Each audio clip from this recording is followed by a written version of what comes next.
Hey everybody, man, what a beautiful day we have in Colorado. Hopefully you're able to get out and enjoy it a little bit. It's been really interesting to me this week, and I was having this conversation with my wife last night that it seems like out of everything that's happened over the past few months, that for a lot of people, this has been the most difficult week.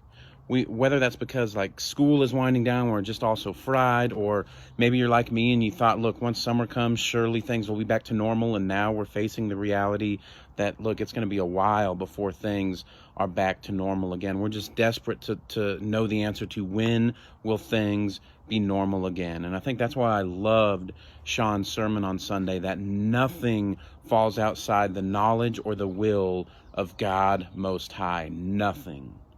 And yet when I picture God Most High, when I think of the sovereignty of God, the first thoughts that I had as I was learning about this subject were that God is so in control of everything that he's almost too important to really know or think or care about how I'm feeling right now. And yet Paul, while he does paint such an incredible picture of God Most High in a lot of his writings, he also paints a very intimate picture of this same God Most High, of this same sovereign God. And so this afternoon, I'm going to read a couple verses out of 2 Corinthians. It's chapter 1, verses 3 and 4. This is what Paul says about the same God Most High.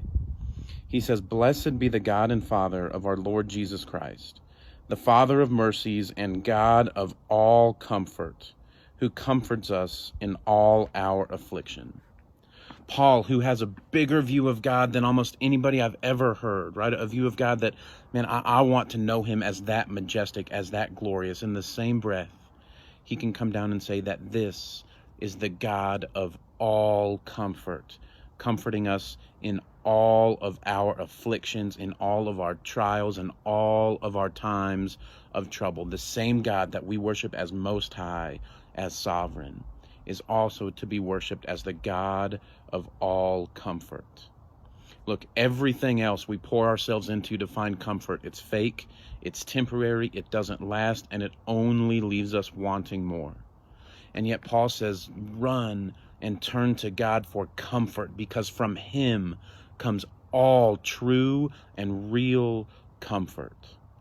And so in this season, if you're like me, and this has been a really difficult week, to just come to the conclusion that no, things are going to be like this for a while. If you're in the same boat as me, run to the God that offers all comfort, and in him find true rest, find true comfort and true peace. But then look how Paul finishes verse 4.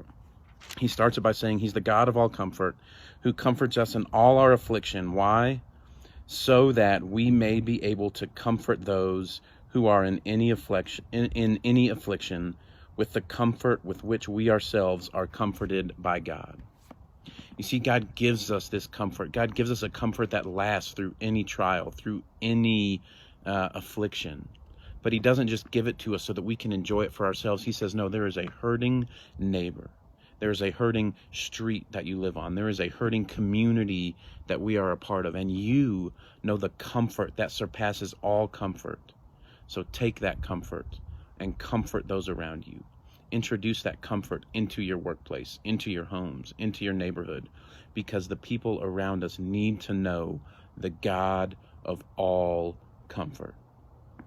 So this afternoon, my prayer for all of you is that you would experience the comfort that God offers, and that comfort would lead to a peace and a joy in the midst of unspeakable circumstances, and that you would be bold, that you would be the hands and feet of Jesus Christ and take that comfort to the people in your circles. We love you, and hopefully we'll be able to see you soon. See you later.